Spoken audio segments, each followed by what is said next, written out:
Okay, this is the 7.6 notes for the online trig class.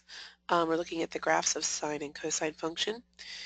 Now, if you took college algebra, then you learned in a previous chapter, in fact it was chapter 3, that you can graph functions if you know the parent, which sine and cosine are going to be our parent. We're going to show you what they look like in just a minute. And that if certain things are added or multiplied or subtracted within the function's either argument or outside of the argument, then that shifts or transforms what the graph looks like. You still get the basic shape, but it can be moved, shifted, squished, stretched. So that's what we're going to be doing in this section. So to graph a function quickly, a graphing calculator can be used to enter the function and then observe the graph on a rectangular coordinate system. Because sine and cosine both represent functions, the same can be done by graphing f of x equals sine x and f of x equals cosine x.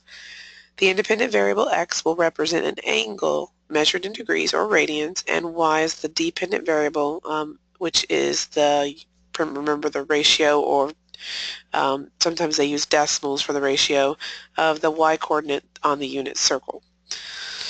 So we're going to look at sine first. We're going to complete the following table along with the plotting of the points to create the graph of sine of x. In addition, we're going to look at why we are going from 0 to 2 pi, which we've already answered that in a previous section. From 0 to 2 pi, remember that is one full period of the sine function wave.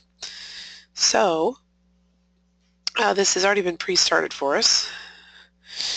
0 getting plugged in. Remember, no, you have to think of your unit circle here. So I'm actually going to go down here. I thought I left myself a little bit of room. Maybe I didn't. I kind of have to do it over here to the side. So remember, the unit circle is on the x and y axis. Oop, that's a really bad picture. And remember that all of the y values as you go around are what the sine value is attached to. So when we think about that, then we'd say, okay, pi over 6 is 1/2. That's because pi over 6 is 30 degrees. Pi over 2 is 90 degrees. 90 degrees is up here. That means our y value is 1. So this would be 1. So this would be the point pi over 2, comma 1. 5 pi over 6 is just a little bit shy of being 6 pi over 6, which would be 180 degrees, or pi. And it's going to have the same ratio for y as pi over 6, so it's going to be 1/2. That's because it also has a 30-degree reference angle right there. And so that would be 5 pi over 6, comma 1/2. Pi is right here, and that y value would be 0. So pi, comma 0, because remember we're looking for sine of these values. That's why I'm always talking about the y value of the unit circle. 7 pi over 6 is another angle just right below that one, and it's also got a 30-degree reference angle, except this time you'd have negative 1/2 for the y value, because this is still 30-degree reference from 180. And if you don't do well with radians, you can always convert these into degrees to help you. And this would be 7 pi over 6 and negative 1/2. 3 pi over 2 is down here. That has a y value of negative 1. So this would be 3 pi over 2, comma negative 1. 11 pi over 6 is going to be a 30-degree angle from this version over here in the quadrant 4. So this would also have a negative 1/2 for its y value. So this is 11 pi over 6, comma negative 1/2. And 2 pi is right here and has a y value of 0. So you notice that we've gotten all of the positive possibilities. We come back to 0, and then we get all the negative possibilities, and we come back to 0. So when we graph this, you'll see a wave come out. So 0, 0 is our first point. Then I don't graph all of these, but pi over 6 is, pi over 4 is halfway between 0 and pi over 2, and pi over 6 is going to be between there. So pi over 6, about 1/2 is a point, kind of estimating where that is. Pi over 2 is 1. and then 5 pi over 6. Halfway between pi over 2 and pi is 3 pi over 4, and 5 pi over 6 is beyond that, so that's going to be right here, and it's also at a half. Pi is at 0, and then we kind of repeat the pattern down here, giving rough estimates for some of those. And then 2 pi is back at 0. And what you notice here is that this gives us two parts of a wave, one part where we're above and one part where we are below. Now if you continue on, the sine graph continues this wave over and over again because it's a periodic function, which means it has the same pattern over and over again in a certain period. So that is what it looks like. So notice sine starts at 0, 0 and ends at 2 pi when we look at one full period. And it is up first and then down. So some things to note about sine. You could plug in any number you want for the x value. The range, though, is always stuck between -1 and 1. Sine is an odd function, as its symmetry is with respect to the origin. It is periodics, and the period is 2 pi. And then the x-intercepts, I didn't show you all of these. We saw the 0, the pi, and the 2 pi. But notice it's going up by pi every single time. So every pi, it crosses the x-axis. The y-intercept happens at one place. It's at 0, 0. The max values of 1 occur at -3 pi over 2, pi over 2, 5 pi over 2, 9 pi over 2, and pretty much adding 2 pi to each of those. And then all of the y values that are minimums occur at -1 for the y value minimum, and notice those are just the opposite in-betweens. So you don't have to memorize all of those max and min values. What you need to know is the general shape. Okay, so now we're going to look at the cosine function, and then after that we're going to talk about some transformations of these two. So the cosine function, it's going to be, when you think about this on the graph, your y value is cosine of this degree. So it's actually coordinating, it seems a little weird to think of it this way, but it's coordinating with the x value, remember, on the unit circle as we go around. And I'm really bad at drawing unit circles today, sorry.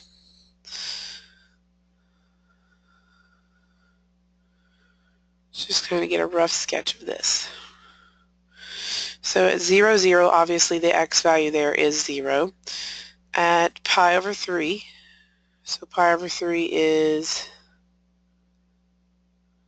up here. It's bigger than pi over 6. And this is the case where you get, and this is how I keep these straight, by the way. I'm going to draw this one in red just for a second. Pi over 6 and pi over 3, one of them is 30 degrees, the other one is 60 degrees. The way I keep their ratios straight, in other words, knowing which part of the ordered pair comes first, notice this has a long x and this has a short x. The short x is the 1/2. The long x is the square root of 3 over 2. So that's how I keep those two straight, because they both are 30, 60, 90 triangles, which means they both have a half and a square root of 3 over 2. But the one that's divided by 6 is going to be, it's a, I think of it as a less slope. It actually goes out farther, so the x is longer. And square root of 3 over 2 is bigger than a half. So the one that is pi over 3, you get a half for x. Pi over 2, the ordered pair up here is 0, 1, so the x value is 0. So this would be pi over 2, comma 0. 2 pi over 3 is another 60-degree reference angle from this side. So that's going to be -1/2 square root of 3 over 2. So this one would be -1/2 for the x value. Remember, because we're doing cosine, which means you're looking for the x value on the unit circle. So 2 pi over 3, comma -1/2. Pi is -1, 0. So that means the x value is -1. 4 pi over 3 is a 60-degree angle down here, and this would be -1/2 and negative square root of 3 over 2. But since we're doing cosine, we only care about the x part, so that's -1/2. And 3 pi over 2 is the ordered pair 0, negative 1, so that means that is 0 for cosine. 5 pi over 3 is another 60-degree angle, but in quadrant 4, and it has a positive 1/2 now again. And that would be 5 pi over 3, comma 1/2, and 2 pi is the ordered pair 0, 0.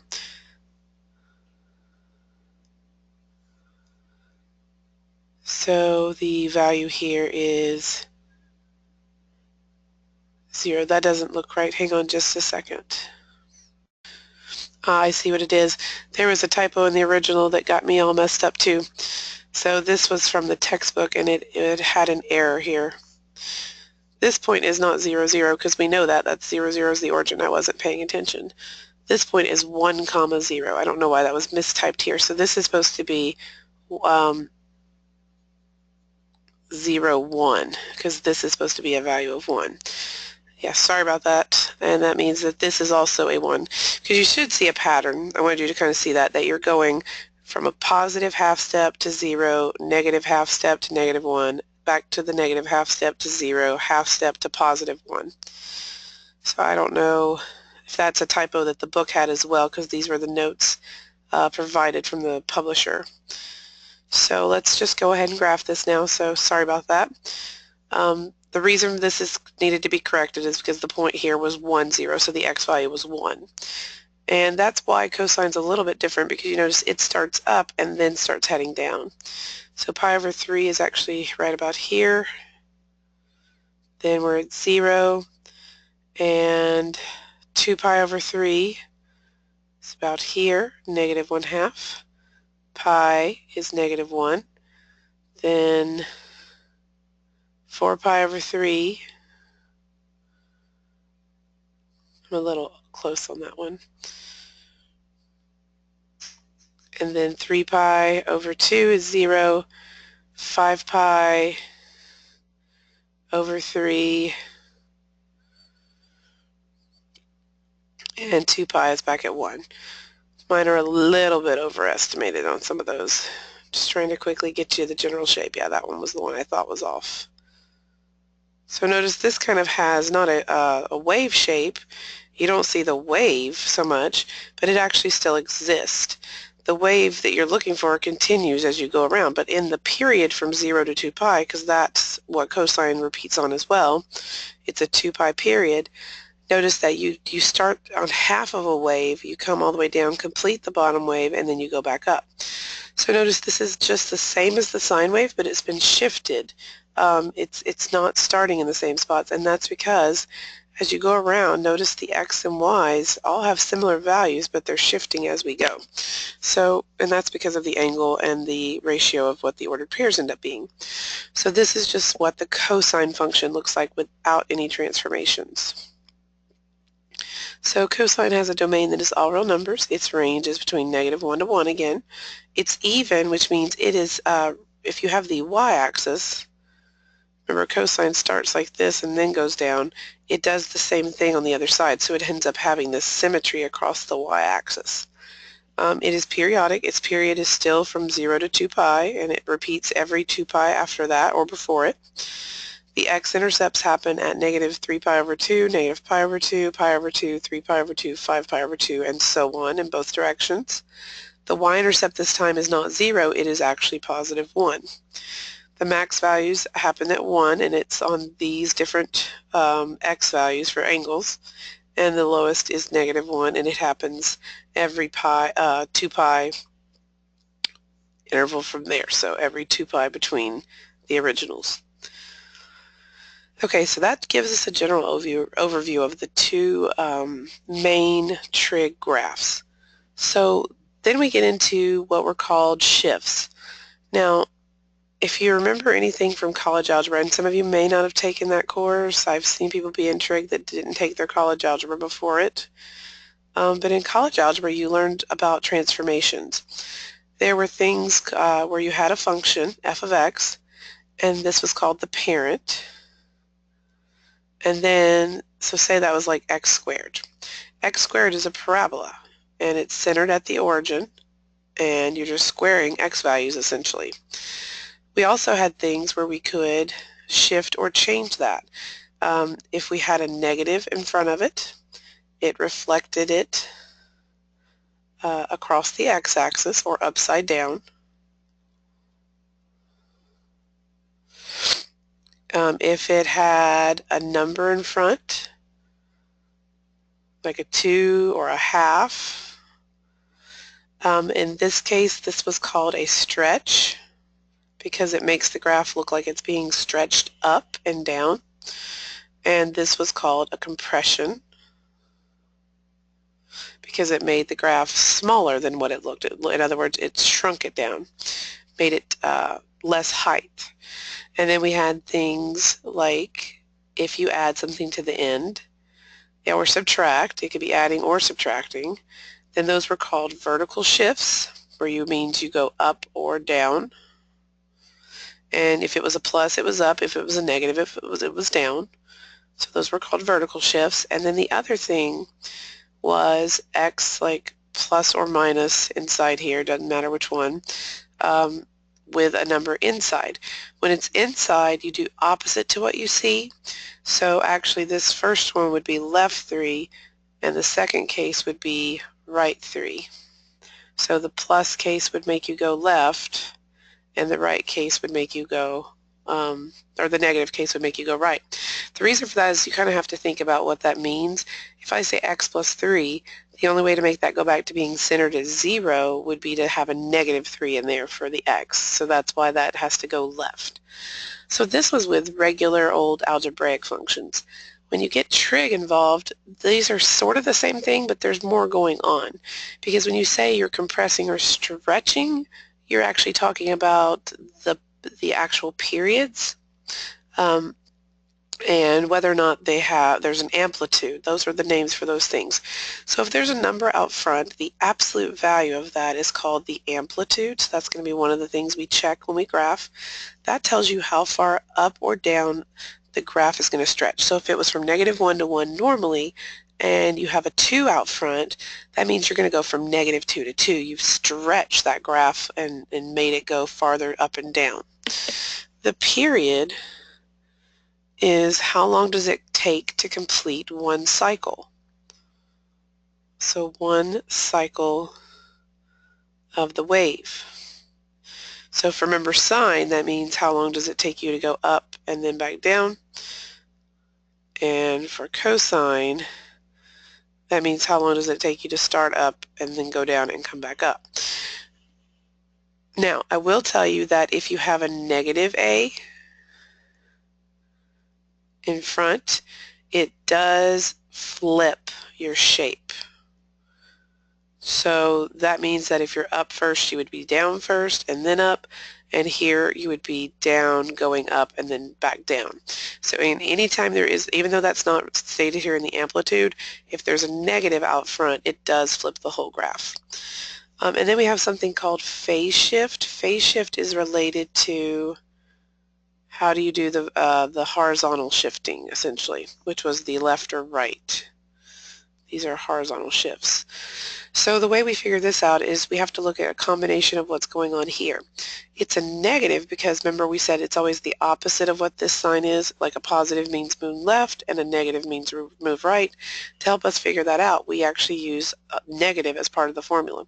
So we do, and so essentially what you do to find the phase shift, it's like setting bx plus c equal to 0 and solving.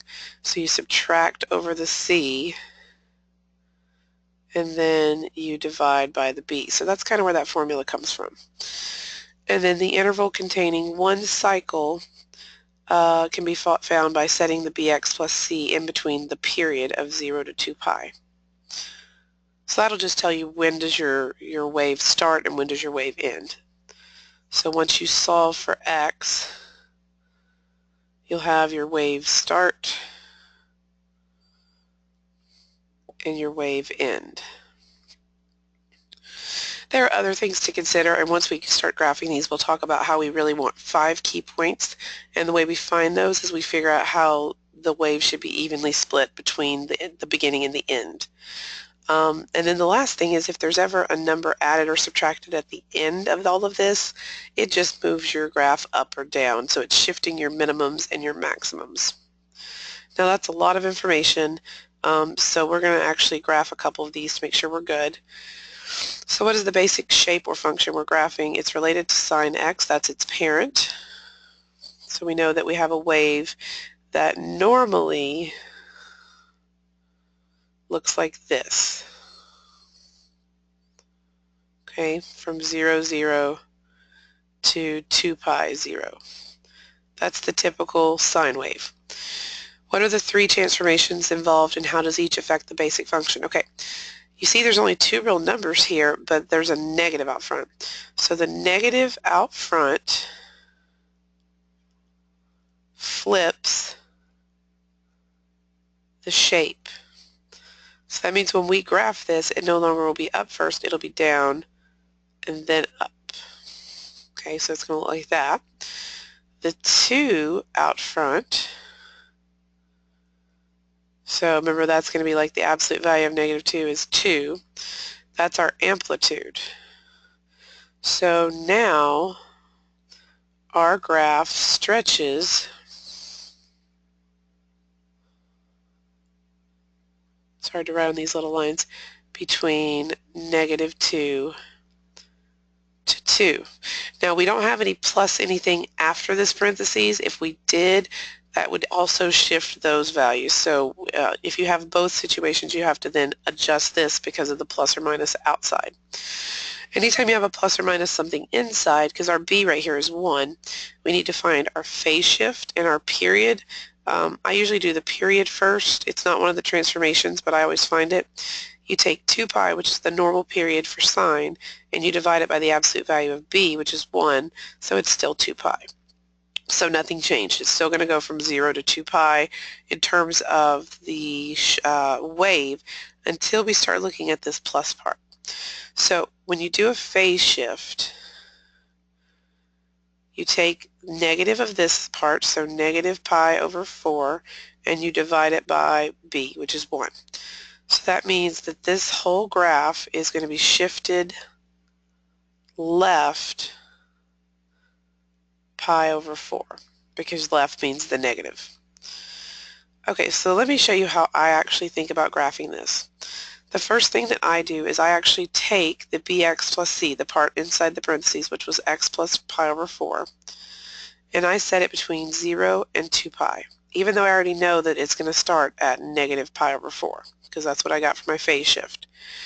I solve this by moving whatever is in here with the x to the other side, so you have to subtract it from both. So this tells me negative pi over 4 is my starting point.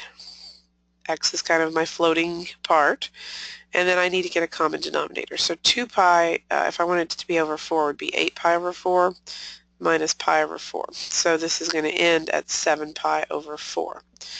So what's nice about that is that actually gives me a starting and an ending for my graph.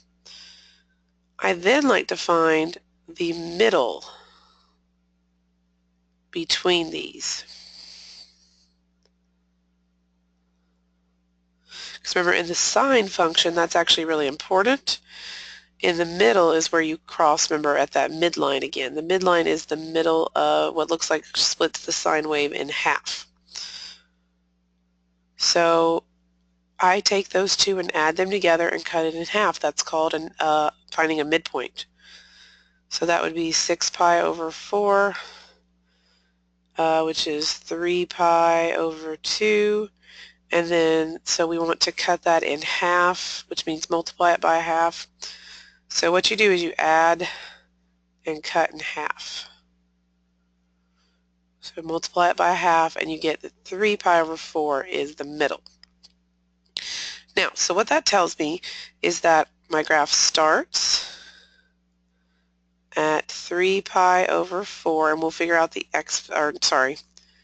negative pi over 4. I wasn't looking at the right place. Our graph starts at negative pi over 4. We'll find the y value for that in a minute. There'll be another point because I want 5 key points. That's going to be the way I graph all of these. I'll find that one in a minute. There's going to be another point that has the middle there as the x value, so 3 pi over 4. There'll be another point between that, and then there'll be my final point, which is the 7 pi over 4. Now, you can easily figure out what goes in the y value of these because they're all three going to be the same in a sine function. And essentially, except for, yeah, because, well, these are all going to be 0. Because remember, on your sine wave, I'm trying to get back to that picture of that. Yeah. The 3 points that vary between where you go up and down all are middled out. Now that's 0 in this case because we didn't have any vertical shifts. If we'd had like a +1 at the end of this graph, then all of those would be at +1. They're located on that middle line, the splitting halfway point for that graph. So for us, all of those would be 0. And then we need to find the middles between each of these. So I need the midpoint between, and the quickest way to do this is just to add on top and then divide by 2. So that is 2 pi over 4 divided by 2, and that means it's 2 pi over 8 because this would be multiplied by that. So that's pi over 4. So you can kind of see that this is split into fourths. Look, this combination is that we're going up by 2 pi over 4 essentially, because add 2 to this you get +1, add 2 to this you get +3, and add 2 it would be 5 pi over 4, and add 2 more it'd be 7 pi over 4. So there's usually a pattern once you get a couple of these to how these are key points are hitting. Now one of these is going to be -1 and the other one's going to be +1 because remember that's our max and min when we don't, or excuse me, no it's not. Sorry, we have a amplitude. One of them is going to be -2, the other one's going to be +2. Sorry, I started getting too excited. So -2 to +2, remember, is our lowest and highest. So to figure out which one it is, you have to remember that this graph has been flipped upside down. So we go down first, then go up. So this means that this one, the first one, is the -2, and the second one over here is the +2. So once you have your 5 key points, you can graph this. So negative pi over 4 is 0, pi over 4, -2, 3 pi over 4, 0, 5 pi over 4 at 2, which is way up here. I have to scroll my graph up a little bit. And 7 pi over 4, 0. So notice it is the sine wave that we're used to seeing. It's just been stretched a little bit farther up and down, and that's not a perfect curve, but it's hard to draw.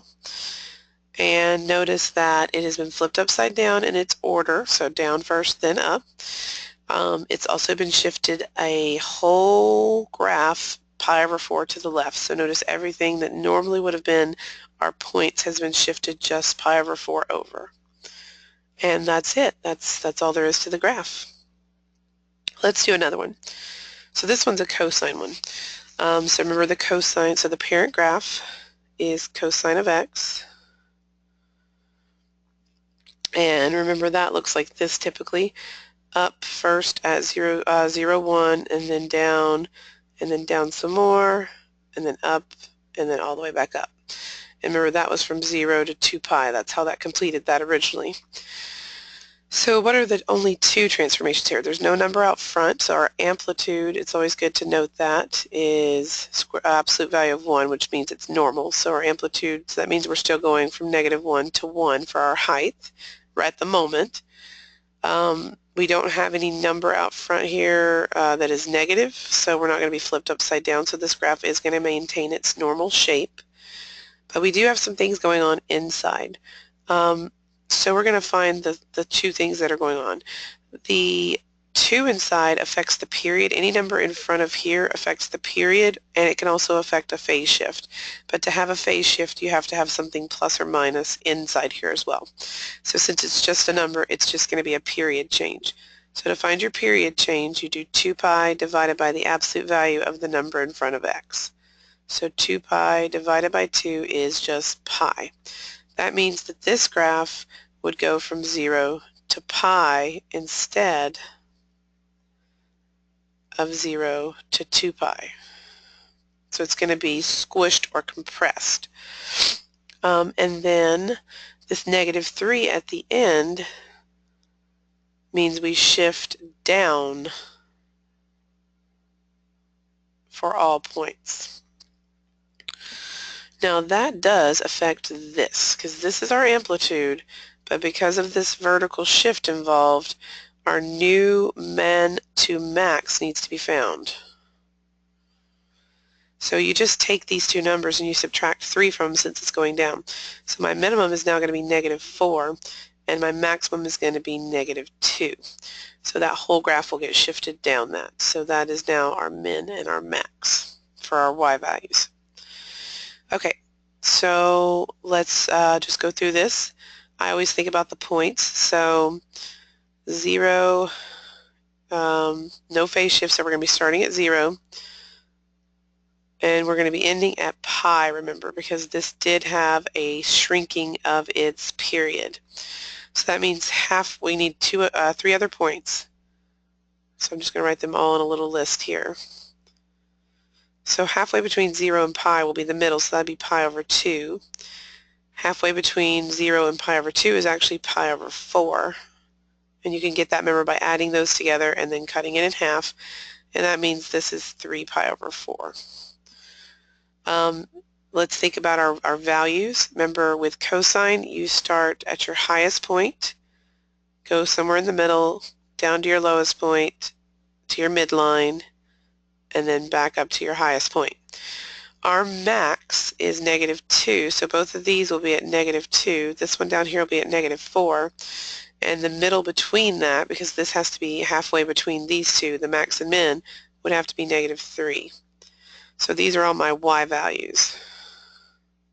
So we would start with -2, -3, -4, -3, -2. So let's graph what this would look like. 0, -2, pi over 4, -3, pi over 2, -4, 3 pi over 4, -3, and pi, -2. So notice this wave is more compressed, so it looks flatter than our normal wave does, and it is shifted down 3 from where the normal graph had usually been. So see, everything is down 1, 2, 3, down 1, 2, 3 from the original. Okay. So for these, I don't worry about the subintervals. That's something that the book does. The 5 key points are really important, and the subintervals are kind of how you find that. It's how you find these stopping and starting points. To me, it's just more confusing to talk about the subintervals. So if you like the way they do that in the book, that's fine. I prefer not to. So the amplitude of this is absolute value of 4, so that would just be 4. The period is 2 pi divided by the absolute value of b. In this case, that is 2 again. So this would be pi. And so that means that our key points, there's no shift to the left or right because there's no plus or minus inside there with that, 2x. And there's no shift up or down because there's no plus or minus at the end. But we do have to go from -4 to 4 for our height because of this 4 here. So my first point would be, since there's no shifting left or right, it's going to be 0 and then a point. I have to end at pi because that's the end of the period. And then I would look at what's halfway between there. That's pi over 2. And again, it would be a pi over 4 and a 3 pi over 4. So we're just splitting the difference halfway between each pair. And then this doesn't have a negative in front, so this is the normal sign, which goes up first and then down. So this would be my 0. Then this is my highest point, which would be 4. Back down to my middle, which is 0. Down to my lowest point, which is -4. And back up to my highest point, or no, my midline, sorry, which is 0. So notice you have this jump between middle, highest, middle, lowest, middle. And then it says for us to graph this one. By the way, I don't think we've had one yet where we had a period shift and a phase shift at the same time. That complicates things because that does not mean you get to go from 0 to pi. You have to, and that's what, well, I guess we did have one like that. If you go back to this one, so I'm going to backtrack for just a second. Notice that this still had a period of 2 pi, but it did not go from 0 to 2 pi. That's why we had to do this. So anytime you have a phase shift, you have to find out where your start and end is. If you don't have a phase shift, you just go from 0 to wherever the period should end. So just pointing that out as a little extra note there. So these are my points, and I'm going to go ahead and graph them. I don't have a graph provided, so I'm going to wing it. So 1, 2, 3, 4, 1, 2, 3, 4, and then we need a pi over 2, a pi, a 3 pi over 2, and a 2 pi. And our first point is 0, 0, then pi over 4, 4, pi over 2, 0, 3 pi over 4, negative 4, and pi 0. So notice this is much taller because of that amplitude stretching it, and it's really compressed in because of the period being shrunk.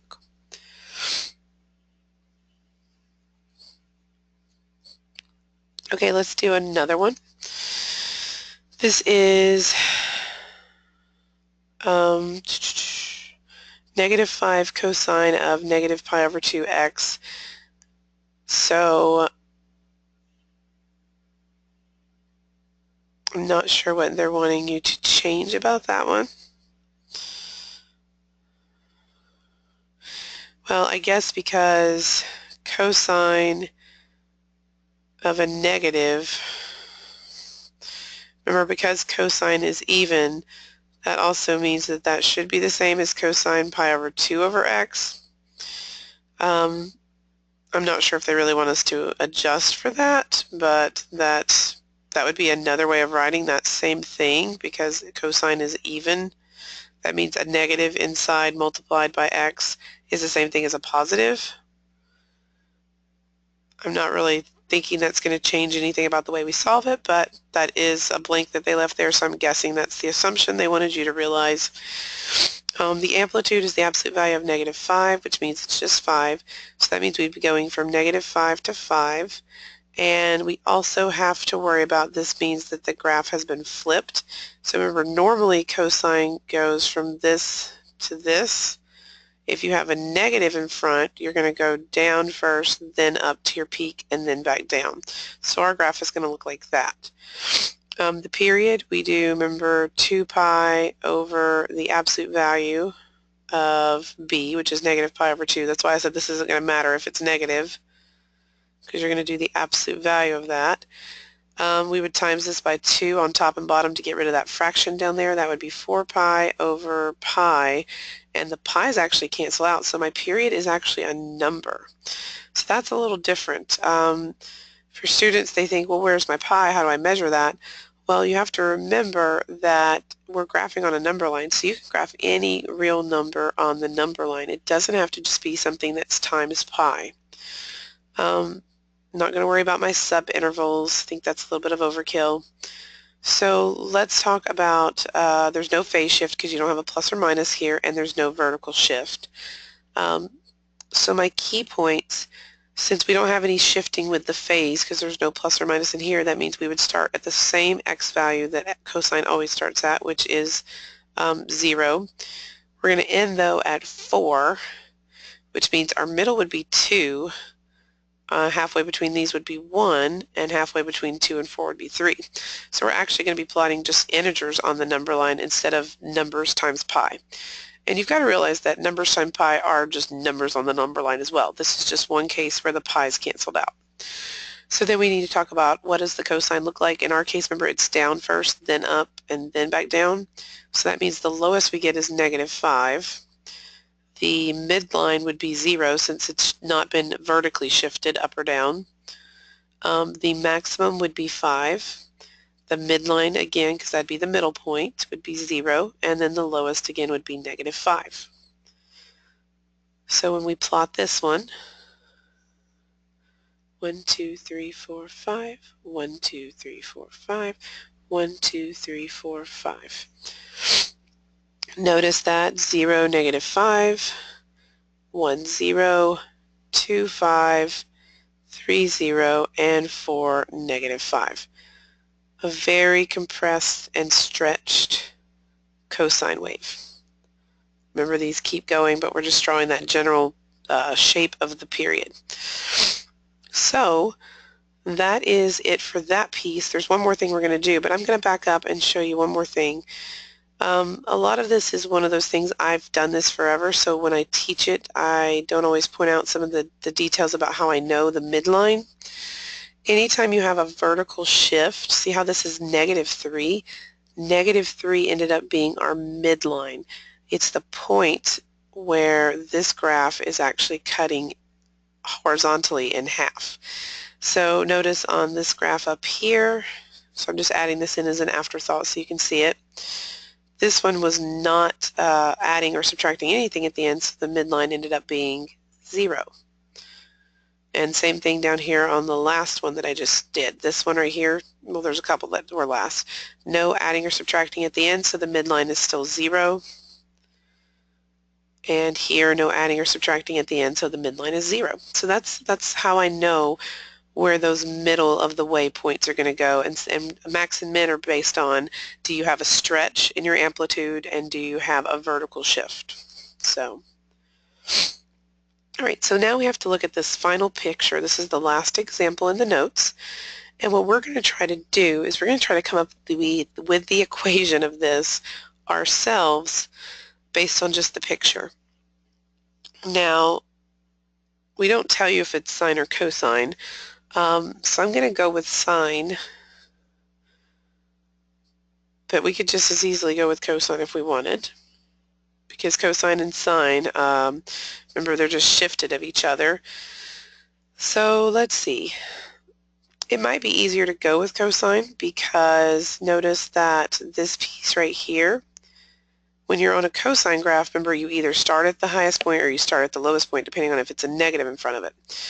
Notice that my midline, the place where I'm splitting the whole graph in what looks like a mirror half, is y equals 0. So what that means is that my, so let's talk about what we're trying to get. We're trying to get an equation that looks like this. So we're going to do cosine. Bx plus c plus k. Whatever your midline is, that's your k.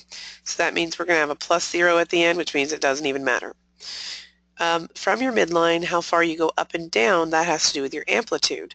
So notice this is up 3 and down 3, so that means that for A, at least one part of A is going to be 3. That has to do with the height of max and min. But because the cosine graph is supposed to start up first, R starts down first, that means this is negative. So this is because the graph is starting down first, and this is the stretch that we see from the midline. Okay, so we know a couple things. So I already know this equation looks like this so far. -3 cosine, and that's all I know yet. We'll have to figure out the middle. We also know there's nothing over here at the end. Okay, so let's talk about where this starts and ends. This starts at the point 0, -3, and it ends its pattern at the point 8, -3. So we have to figure out, first of all, how is that really, what is that as a period? And then once we figure out that period, we can talk about the phase shift involved. So the way that I think of this is I think, okay, 2 pi over the absolute value of b should be the distance from start to end of our wave, because that's what the period is. For us, this is just numbers. This is from 0 to 8. So 2 pi over absolute value of b equals 8. Now, if I wanted to try to solve this, absolute value of b is just going to be b for us because we're going to assume that it's not a negative inside there. So 2 pi over b equals 8 over 1. I'm going to cross multiply, so that would give me 8b equals 2 pi, and divide by 8. So that would be pi over 4. So it looks like my b is pi over 4 and then x. I'm going to leave a little space to write the next part. So I found this by solving the formula for how do you find the period of a sine or cosine function set equal to the distance that we knew start to finish was. Okay, and then once you get that, once you know that that's pi over 4, you can use that to help you find your phase shift if you have one. We don't have one though, and so I don't need to spend that time on that. I would have a phase shift if my highest or lowest point was not already starting at the 0 line. Because remember, for cosine, this would have to be, it has to be here or here to say that it starts at the original x value. If that had been shifted just a little bit over and it had been right here, we would have had a phase shift of some kind. If you had chose to attack this as a sine function, you would have had a phase shift, because you would have had to talk about how sine is supposed to start at 0, 0, essentially. So you could either say I'm shifting to the left and start here, or you could say I'm shifting to the right and start here. Each one of those will slightly change how this problem works, because in this one you'd have a negative phase shift, and you'd also have to have a negative for in front of your amplitude, because see how you go down first. Whereas if you'd gone this way, you would say it's a positive phase, or it's positive, so that means your phase shift is actually a minus sign in between here. Yeah, you have to watch how you say that. A phase shift to the left ends up being a plus inside. A phase shift to the right ends up being a minus inside. But in that case, you would not need a negative in front of your A, because you would have an amplitude that made sense. It would be going up first and then down. So just being careful about that. So this doesn't need a C because there is no phase shift here. And so what I'm telling you by saying that you could have attacked this with sine and you could have attacked it a couple different ways is because sine and cosine are really just off-shifted of each other. They're the same exact graph, just depending on where you start your wave. That means there's multiple right answers to this problem. So this is the one I picked because it looked the simplest, since at least I was starting in the right spot for my wave, and I could kind of figure out the amplitude and the start and end of the wave. So I went this route. Doesn't mean it's the only route. So this is one equation that would fit this wave. All right, that is it for these notes, and I'm about to finish up the 7/7s as well.